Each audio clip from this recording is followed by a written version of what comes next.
Every day, we see the darker side of the world around us. We witness how people can hurt others in ways that are hard to understand.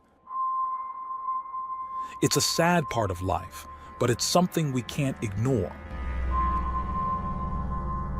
As someone who dives into the world of crime, I'm here to share the most shocking stories and try to understand what drives people to do such things. I'm Michael, and today, I've got another unreal true crime story for you.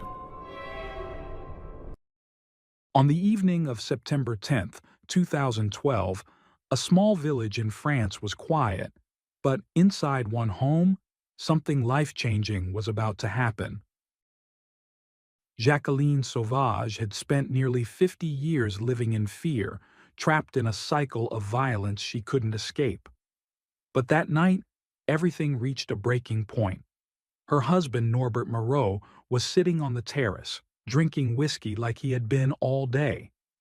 Just moments earlier, the house had echoed with his shouting, his threats, and the sound of yet another hit.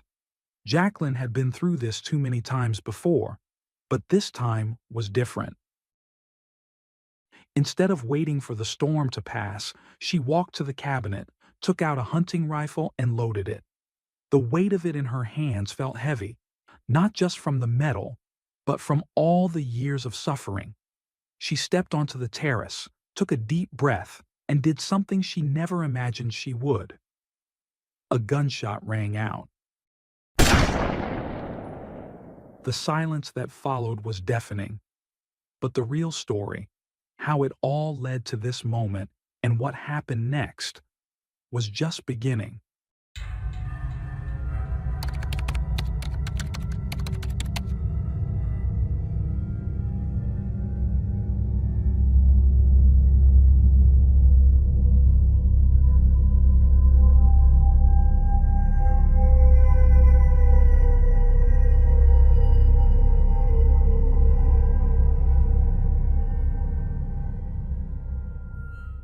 Jacqueline Sauvage was born on December 27, 1947, in the town of Melun, France.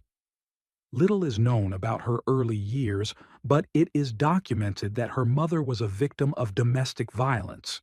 She grew up in a large family with 5 brothers and 2 sisters. At just 16 years old, Jacqueline met Norbert Moreau, a charismatic young man only a month older than her. He had an irresistible charm that made him the center of attention among women. However, he chose Jacqueline, and their youthful romance quickly turned into a passionate, whirlwind love affair. Their relationship took a dramatic turn when, at 17, Jacqueline became pregnant.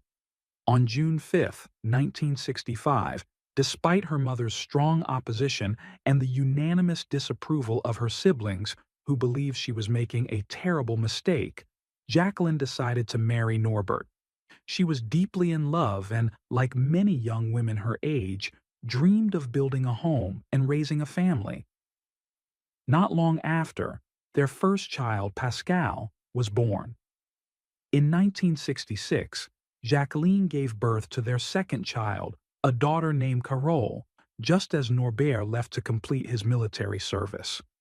During this time, Jacqueline took the opportunity to train as a seamstress and found work in the pharmaceutical industry before eventually transitioning into the textile sector.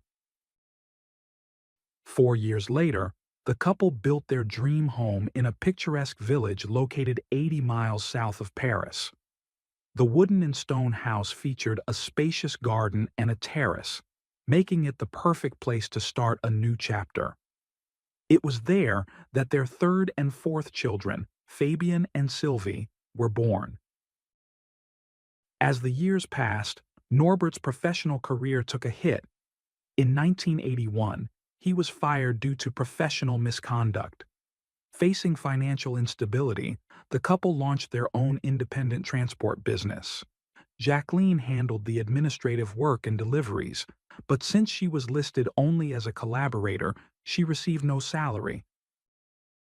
By 1989, 2 of their children, Pascal and Fabien, had joined the family business, which had expanded to include wine sales. Over time, Jacqueline secured her retirement benefits, but she continued working. As their children grew up, they each went their own way, except for Pascal, who never married. By the time Jacqueline was 65, she had 11 grandchildren. She still lived with Norbert in their home and was an active member of a local hunting association. On the surface, they appeared to be a close-knit, happy family. But beneath that illusion was a dark and tragic reality, one that would soon shock the world. On the evening of September 10th, 2012, at approximately 7:30 p.m., Jacqueline retrieved a hunting rifle from the cabinet. She went down to the basement to grab the cartridges, then stepped out onto the terrace where Norbert was sitting with a glass of whiskey in hand. Without hesitation, she fired 3 shots into his back.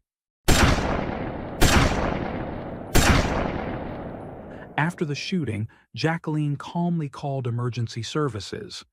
By the time help arrived, Norbert was already dead. The authorities found her composed and serene.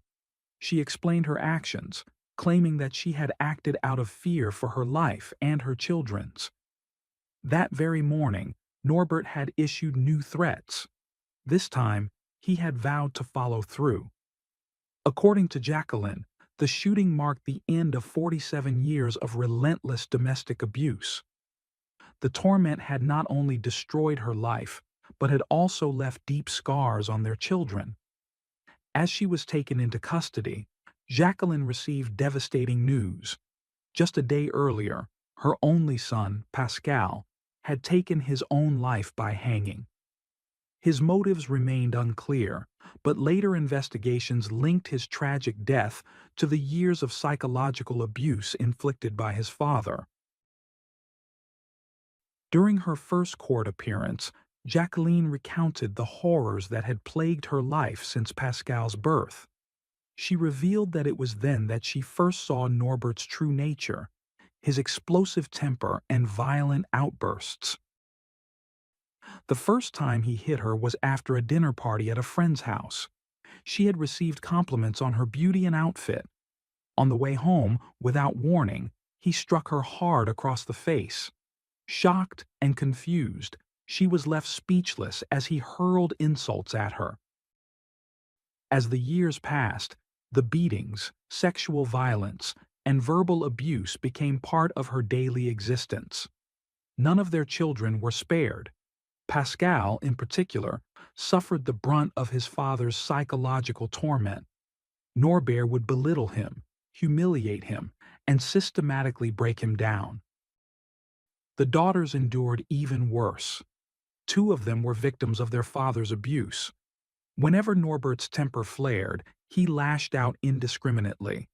The girls learned to survive by remaining silent, enduring the pain, and hoping it would end quickly so he wouldn't turn his rage toward the younger children. The violence began with slaps, then escalated to cruel words, brutal beatings, and acts of humiliation. At one point, he even hit Jacqueline with a motorcycle helmet, leaving her with a permanent scar on her forehead. For nearly 5 decades, Jacqueline endured a life of suffering. But on that September evening in 2012, she decided it was finally over. In her testimony, Jacqueline initially justified Norbert's behavior.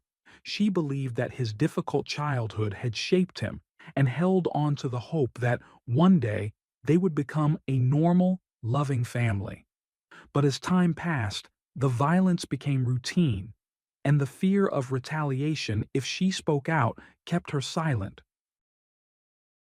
One of their daughters, Fabienne, attempted to break that silence. As a teenager, she ran away and reported to the police that her father had sexually abused her. But instead of taking action, the officer simply called Norbert in for a warning. Terrified of the consequences, Fabienne felt forced to retract her statement, leaving her father unpunished. That day, his rage erupted even more violently than before. Jacqueline, on the other hand, feared what would happen to her and her children if she left. With no financial independence, since all their bank accounts were in Norbert's name, she had no way to support herself. "What would I have done with 4 children?" she once said. "I stayed to protect them, but I couldn't." Norbert's control extended beyond their household. Under his influence, Jacqueline had lost contact with her parents, siblings, and the rest of her family. They had distanced themselves, unwilling to get involved. She no longer had friends either. The only social circle they interacted with was the one Norbert maintained, and in their small village of just 1,000 residents, it was as if Jacqueline didn't exist. There was a moment when she even attempted to take her own life. But when the doctor treated her, he didn't ask why. Most of the time, she simply endured the violence, waiting for it to pass. But the night she killed Norbert was different. Something changed. She saw a new, unfamiliar glint in his eyes, heard a threatening shift in his voice, and something about his shouts chilled her to the core. Suddenly, she could picture her children lying lifeless before her. He stormed into the bedroom, slammed the door, and told me, "This time, I'll finish you off." All at once, he grabbed me, dragged me to the kitchen, to the hallway. He hit me and screamed that he was going to kill my children, my brats, and that he would kill me too. That was when something inside me snapped. I don't know what happened, but I just acted. Earlier that day, they had argued over business matters. Norbert had been drinking since around 11 a.m., growing more irritable as the hours passed. At some point, Jacqueline locked herself in a bedroom to rest, taking some sedatives. But by 7:30 p.m., he had burst into the room, struck her hard across the face, and called her a lazy good-for-nothing, ordering her to prepare dinner. After that, he poured himself yet another whiskey, his 5th of the day, and sat outside on the terrace. That night, he swore he would get rid of them all. Jacqueline recalled standing there, tasting the blood on her lips from his latest blow. With that bitter metallic taste still in her mouth and a rifle in her hands, she closed her eyes and pulled the trigger. The preliminary investigation confirmed she had an injury on her lip, but there were no other serious signs of recent violence on her body. No traces of sedatives were found in her system. Her trial took place nearly 2 years later, on October 23, 2014. By then, her case had drawn nationwide attention, igniting debates on domestic violence and the boundaries of self-defense under French law. Before the criminal court, Jacqueline pleaded not guilty, with her defense arguing that she had acted out of self-preservation. In a voice devoid of emotion, she recounted years of brutal beatings, humiliation, and abuse at the hands of her husband. The presiding judge pressed her relentlessly. Why had she never gone to the authorities? Jacqueline explained that staying silent had been a means of survival. She knew that if she ever exposed the truth, the consequences would be unbearable. She spoke of fear, shame, and the constant control Norbert exerted over her life. She talked about the times she resigned herself to waiting for the storm of his rage to pass, for the bruises to heal, for the day she might finally escape. Journalists covering the trial described her as distant and withdrawn, often falling silent when questioned by the court. When the judge repeatedly asked why she had endured so many years of suffering before taking action, she struggled to answer. In the end, she admitted that the final trigger had been one last insult, one more demeaning word in a lifetime of degradation, and that, in that instant, she had simply reacted. According to Jacqueline, the entire village was aware of the nightmare her family endured, but no one dared to intervene. People feared Norbert, and despite complaints filed by some of those he had assaulted, nothing ever came of them. Her 3 daughters also testified in court. The youngest, who had suffered both physical abuse and sexual violence, described her father as a monster. They all confirmed that Norbert and their brother Pascal had a tumultuous relationship that often escalated into physical altercations. Their testimonies were instrumental in exposing the cycle of abuse within the family and the sheer desperation that drove their mother to act. Neighbors who took the stand painted a grim portrait of Norbert as a violent and feared man. One woman openly admitted that, while it might sound cruel or unsettling, she felt relieved, even glad, that he was dead. In her words, Jacqueline had done them all a favor. A longtime acquaintance of the couple described Norbert as impulsive, aggressive, and prone to extreme outbursts. When the prosecutor asked why he had never intervened, the witness defended his silence, saying that from the outside, it was easy to judge, but few truly understood what it meant to confront someone like Norbert. After a grueling 5-day trial, Jacqueline's lawyers, specialists in cases of domestic abuse, argued for a broad interpretation of self-defense. They sought her full acquittal, emphasizing that she had been psychologically and physically broken for nearly 50 years. They insisted that, more than anyone, she knew that Norbert was fully capable of carrying out the threats he had made all his life. However, the prosecution countered that this was not a case of legitimate self-defense, as Norbert had been shot in the back and several minutes had passed since his last attack. They demanded a 14-year sentence. Despite her daughter's testimonies and the accounts of neighbors who vouched for Norbert's dangerous nature, on October 28th, Jacqueline was found guilty and sentenced to 10 years in prison. The judges criticized her lack of apparent remorse, arguing that rather than expressing regret, she had positioned herself as a victim. They cited French law, which required that self-defense be an immediate response to an unjustified attack, carried out with proportional force. The verdict sparked widespread outrage. Across France, thousands took to the streets in support of Jacqueline. Demonstrators condemned the court's failure to understand the realities of domestic violence and coercive control. In the aftermath of the trial, Jacqueline became an unintended symbol of the fight against gender-based violence. The case ignited a national conversation about the long-term suffering endured by victims trapped in abusive relationships. A support committee quickly formed, backed by the mayor of Paris, environmental leaders, and left-wing politicians.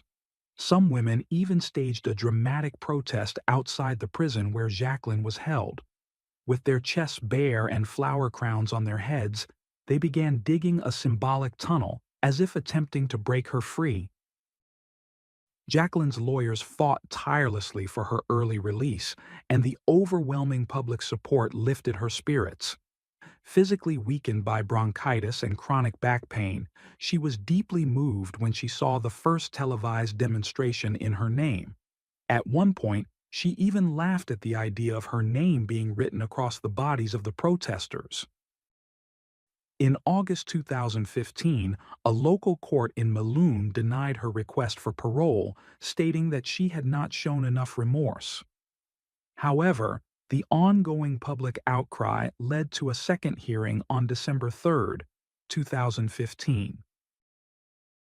Her daughters had campaigned relentlessly for her freedom, arguing that she had suffered a lifetime of mistreatment and should not spend her final years in prison.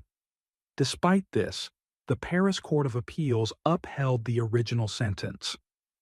When the ruling was announced, Fabienne erupted in the courtroom, shouting that she hoped her mother would be home for good by January 28, 2017. Their only remaining hope was a sentence reduction. On December 22, 2016, Jacqueline's daughters secured a meeting with then-President. They pleaded for his intervention, requesting a presidential pardon to secure their mother's release. The public outrage over her conviction was so intense that the president took notice. Just 2 days later, he announced a partial pardon. Exercising a rarely used constitutional power, He urged the judiciary to apply the minimum possible sentence, reducing her prison term by 2 years and 4 months, just enough for her to become eligible for parole. Still, the justice system rejected her parole request twice more, despite growing support. Nearly 500,000 people signed an online petition demanding full clemency.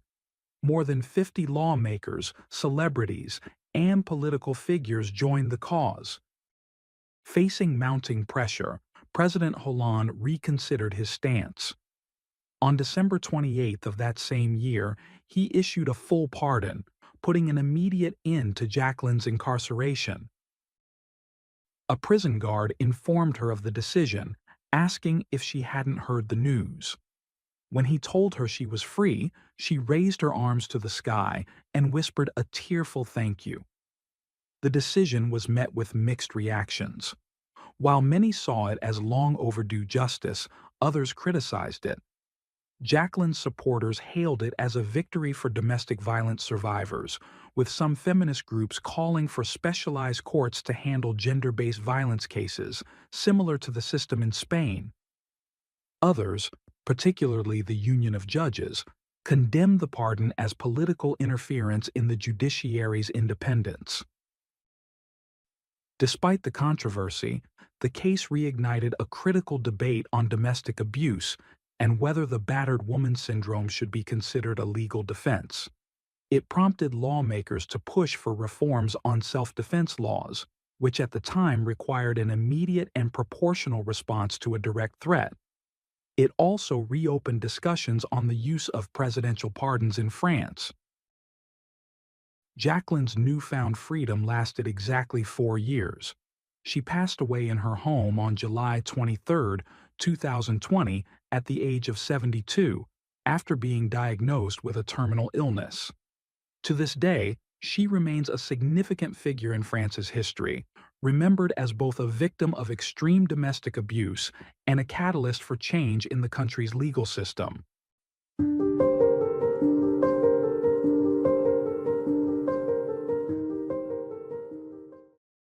Thanks for tuning in to Unreal True Crime.